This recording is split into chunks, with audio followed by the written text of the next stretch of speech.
Hi hello friends, welcome back to Media Talks. நான் உங்கள் மௌனிகா. இன்றைக்கி எபிசோடில் தாத்தா அண்ட் பேரன் இவங்களோட பாண்டிங் வந்து வேறு லெவலில் இருந்துச்சு. ஸோ உண்மையிலே வந்து இப்படிப்பட்ட ஒரு மனுஷன் வந்து எல்லா லைஃப்லேயுமே இருந்தாங்க அப்படின்னா ஸோ அவங்க லைஃப்பில் வந்து ரொம்பவே மோட்டிவேஷனாக நம்ம எவ்வளோ டவுனாக இருந்தாலும் நம்ம பண்ண தப்புகள் எல்லாம் இதுதான் அப்படிங்கிற மாதிரி அந்த டைம்லேயும் அதை சொல்லி எப்படி சொன்னால் அது அக்செப்ட் ஆகுமோ அந்த மாதிரி சொல்லி அதை அழகாக வந்து கையாண்டிருப்பார் இன்றைக்கி தாத்தா. ஸோ இந்த மாதிரி லைஃப்பில் எல்லாருக்குமே ஒரு பர்சன் இருந்தாங்கன்னா கண்டிப்பாக ஒருத்தரோட லைஃப்மே வெற்றி பெறும்னு நான் நினைக்கிறேன். ஸோ அந்தளவுக்கு ஒரு குட் சோலாக இருக்கார் தாத்தா. நம்ம எல்லாருமே வச்சுருக்க நம்பிக்கை வந்து தாத்தா மேலே மட்டும்தான். ஸோ தாத்தா கண்டிப்பாக சேர்த்து வைப்பாருன்னு சொல்லி நம்ம எல்லாருமே எதிர்பார்த்தோம். பட் அவரும் போய் முயற்சி பண்ணார். பட் அதில் ஒரு சில விஷயங்கள் அவர் வந்து சொல்லாமல் விட்டுற அந்த கொடைக்கானல் ட்ராக் அந்த மாதிரி கம்பெனியில் வந்து இது மாதிரி சர்ப்ரைஸ்லாம் வச்சுருக்காங்க அப்படிங்கிற விஷயத்த சொல்லியிருந்திருக்கலாம். அதை மட்டும் இன்றைக்கி சொல்லாமல் விட்டார். அது டீமோட பிளான் தான். பட் எனிவேஸ் நம்ம எல்லாருக்கும் இன்னும் ஒரு ஹோப் இருக்குது தாத்தா மேலே.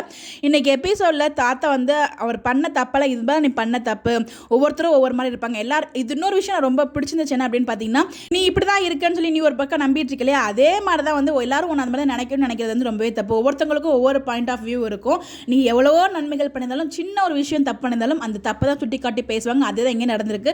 நம்ம விஜய் வந்து நிறைய விஷயங்கள் பண்ணியிருக்காரு. பட் அதெல்லாம் ஒருங்கிட்டு அவர் பண்ண கான்ட்ராக்டை மட்டும் பிடிச்சிட்டு தொங்கிட்டு இருக்காங்க. கான்ட்ராக்டும் தப்புன்னு நான் சொல்ல மாட்டாங்க. தப்புனா தப்பு, ரைட்னா ரைட். அது ரெண்டு பேர் மேலேயும் இருக்குது.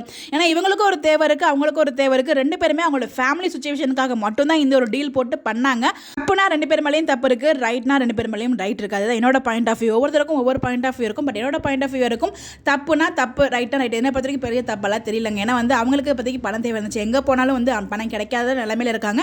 அவங்க இந்த சென்னைக்கு புதுசு, எங்கே போனாலுமே கிடைக்காது. அந்த தங்கச்சியோட உயிரை காப்பாற்றணும். பட் அவங்க உயிரை காப்பாற்றிருக்காங்களோ அதை பற்றி அவங்க ஃபேமிலியில் அவ்வளோ அவங்களோட லைஃப் அப்போ வந்து விஜய் யாருன்னு தெரியாது, லவ் கிடையாது, எதுவுமே கிடையாது.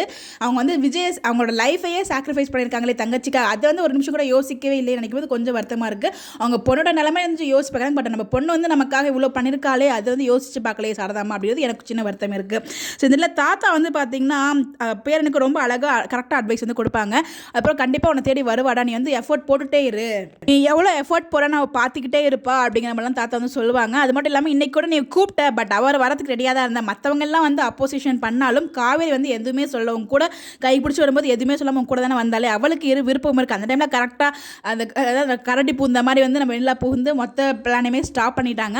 நம்ம யாருமே எதிர்பார்க்கவே இல்லை தான் இப்படி ஒரு ட்ராக் கொண்டு வருவாங்க அப்படின்னு சொல்லிட்டு. அந்த மாதிரி தான் வந்து நேற்றுக்கு எபிசோடு இருந்துச்சு. அதுதான் வந்து காவேரிக்கு இன்னும் அவள் அறியாமல் அந்த குழப்பத்துக்கு மேலே போயிட்டா அப்படின்னு சொல்லுவாங்க. அப்போ தான் நானும் காவேரியும் வேறையா தாத்தா, நான் எப்படி நினைக்கணும் அப்படி தான் அவளை நினைக்கணும் அப்படிங்கிற மாதிரி சொல்லும்போது சொல்லிட்டு அவ்வளோ அளவு ஒரு நாள் அவர் இல்லாமல் இருக்கவே முடியல தாத்தா. அந்த 2 நிமிஷம் இருக்குது பாருங்கள், லாஸ்ட் நிமிஷம் வேற லெவல் பர்ஃபார்மன்ஸ் விஜயோடது.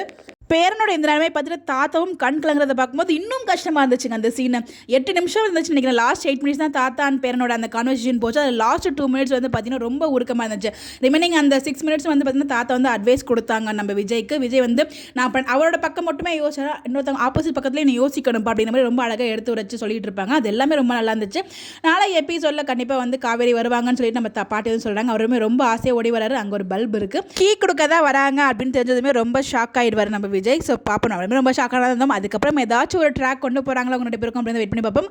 ஸோ இதை பற்றி உங்களுடைய கருத்துக்கள் நான் இன்றைக்கி எபிசோட் பார்த்தீங்களா அப்படின்னு சொல்லி உங்களுடைய கருத்துக்களை மறக்காமல் கமெண்ட்டில் சொல்லுங்கள். Bye bye.